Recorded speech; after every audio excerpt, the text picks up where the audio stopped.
Halo pemirsa, apa kabar Anda hari ini? Selamat pagi, Anda kembali menyaksikan program kesayangan Anda di Selamat Pagi Indonesia. Ada saya, Valencia Belvinci. Dan saya Jason Sabo. Kalau tadi Valen bilang program kesayangan, semoga juga Anda menjaga kesayangan-kesayangan Anda di rumah.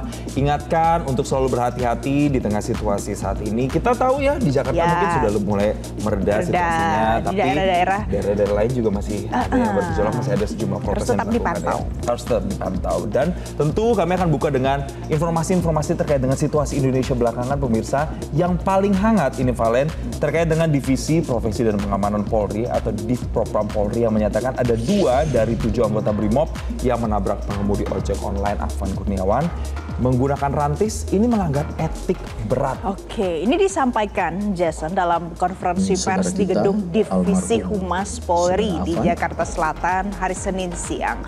Karo Waprov Divpropam Polri Brigjen Pol Agus Wijayanto mengatakan kalau ditemukan ada unsur pidana dalam peristiwa rantis BRIMOB yang melindas Afwan Kurniawan.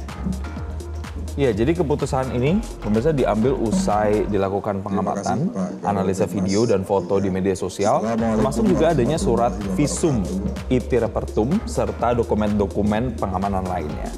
Jadi kalau kita lihat pemirsa ada 2 anggota yang dinyatakan pelanggaran berat, yakni Kompol Kosmas KG selaku Danyon Resimen 4 Kor Brimob Polri.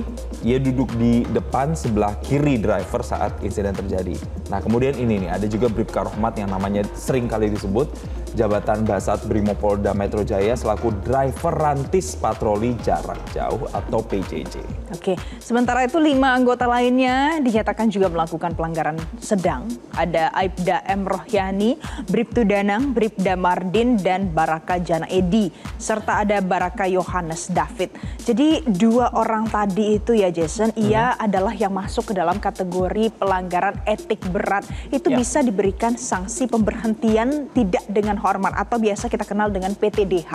Tapi kalau 5 yang lain kategorinya yang sedang ya. Kalau yang sedang ini potensinya beda Valen dengan yang PTDH atau pemberhentian tidak dengan hormat. Kalau yang sedang ini mendapatkan sanksi mutasi atau demosi pemirsa, atau penundaan pangkat dan juga penundaan pendidikan. Itu potensi-potensi hukumnya. Dan kabar hari ini akan ada dilakukan gelar perkara ya. Iya. Nah hari ini kasus 7 BRIMOB ini juga jadi salah satu tuntutan dalam unjuk rasa mungkin hari ini dan juga beberapa hari terakhir pemirsa. Tidak hanya di Jakarta saja, tapi banyak juga di daerah-daerah lain. Nah menariknya kemarin di Jakarta tidak ada demo, tapi aksi unjuk rasa muncul di banyak daerah. Betul, jadi memang unjuk rasa mahasiswa misalnya ini membawa sejumlah tuntutan kepada anggota DPRD Berau. Nah salah satunya mereka ini menyuarakan untuk segera mensahkan undang-undang perampasan aset.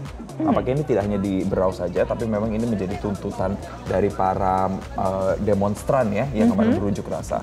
Dan aksi mahasiswa ini tersampaikan dengan baik tanpa menimbulkan adanya ketegangan di sana. Iya, kalau kita lihat ini pemirsa ada kresek kuning, ini adalah usai demonstrasi kegiatannya seperti ini. Jadi sama-sama mengumpulkan sampah yang ada selesai dari demonstrasi ini berlangsung. Ini semuanya dilakukan secara bergotong royong dari aparat keamanan, kemudian dari demonstran, ada mahasiswa juga di sana. Itu semuanya sama-sama kumpulin sampah, Jason. Betul, justru ini sangat tertib dan kemudian selesainya pun juga dengan damai begitu ya. Dan Polres Berau ini juga menurunkan ada sekitar 400 personel gabungan TNI Polri serta Satpol PP untuk mengawal jalannya aksi. Sementara Kapolres Berau AKBP Rido Tri Putranto mengingatkan masyarakat untuk tidak mudah terprovokasi karena ini jadi kunci ya di situasi belakangan ini, dan harus tetap menjaga keamanan bersama. Saling jaga ya kalau kata media sosial banyak belakangan ini ya. Soalnya mau tahu kenapa harus saling jaga, karena ada banyak korban jiwa pemirsa dalam aksi unjuk rasa tanggal 28 Agustus, Jason. Iya, ini yang terus bertambah ya. Salah satunya ini pemirsa siswa SMK berusia 16 tahun yang meninggal dunia setelah beberapa hari dirawat secara intensif di Rumah Sakit Angkatan Laut Dr. Minto Harjo.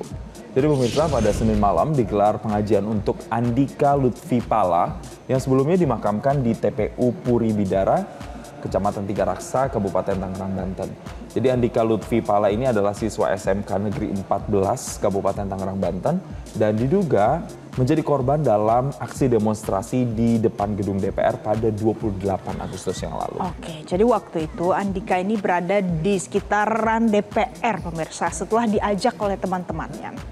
Awalnya Andika disebut hilang. lalu kabar akhirnya datang ke pihak keluarga bahwa Andika dirawat intensif di RSAL Dr. Minto Harjo di Jakarta.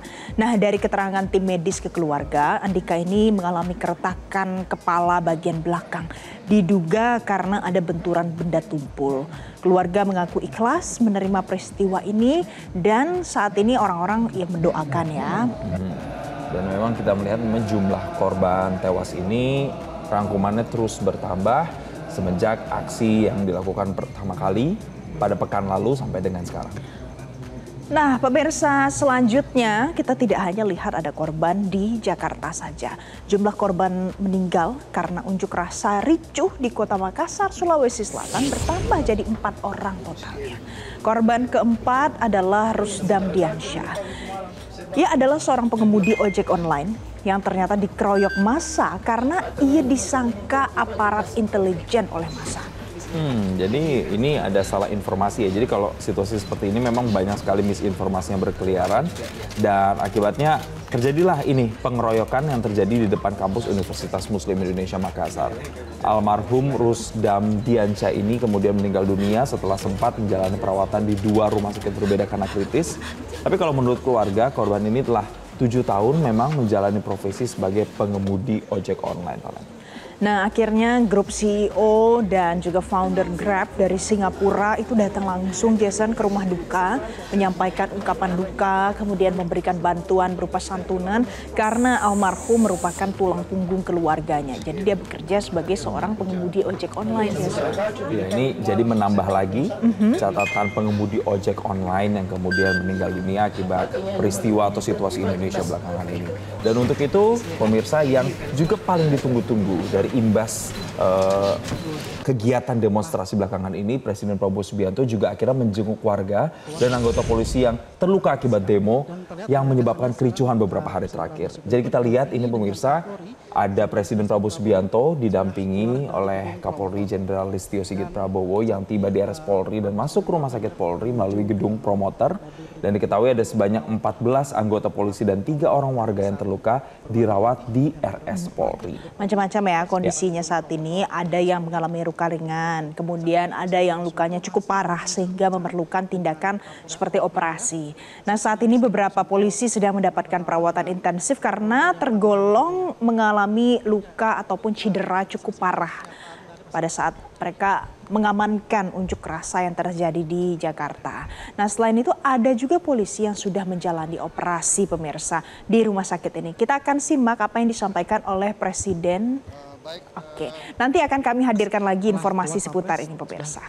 Karena memang statement-statement dari pejabat publik termasuk Presiden ini yang paling ditunggu masyarakat saat ini. Nah, berikutnya ini juga ada musisi legendaris Raden Darmawan Dajat Harjakusumah atau yang lebih dikenal dengan nama Acil Bimbo yang kemudian meninggal dunia pada Senin malam. Jadi ini adalah situasi terkini pemirsa kemarin ya Jason, pada saat di rumahnya kita lihat ternyata Acil Bimbo mengembuskan nafas terakhirnya di Rumah Sakit Hasan Sadikin RSHS Bandung, Jawa Barat di usia 82 tahun setelah berjuang melawan kanker paru-paru. Acil Bimbo lahir di Bandung tanggal 20 Agustus 1943. Acil merupakan salah satu pendiri grup musik Bimbo bersama saudara-saudaranya Sam dan Jaka. Serta ada adiknya, Iin Parlina. Jadi Jason, sejak tahun 1966, Bimbo sudah mewarnai musik Indonesia dengan harmoni vokal yang khas serta ada lirik bernuansa religius, puitis hingga kritik sosial ya. Ya, dan beberapa lagu populer yang dikenal oleh publik dari Bimbo ini antara lain adalah Tuhan, Sajadah Panjang, dan juga Rindu Rasul. Selain bermusik, Acil Bimbo ini juga aktif di bidang sosial dan kebudayaan. Dan tak hanya bermusik, Acil Bimbo ini juga sempat menjajal dunia akting lewat film Ambisi, tepatnya itu di tahun 1973, dan juga Tante Sun di tahun 1977. Semoga apa yang sudah diwariskan nantinya selalu bisa dikenang ya dan oleh para pecinta Bimbo ya. Dan duka cita mendalam juga banyak ya, mengalir dari masyarakat, dari kami berdua, dan dari banyak lagi elemen-elemen yang tentu biasanya mungkin mengidolakan Acil Bimbo. Betul. Download Metro TV Extend sekarang.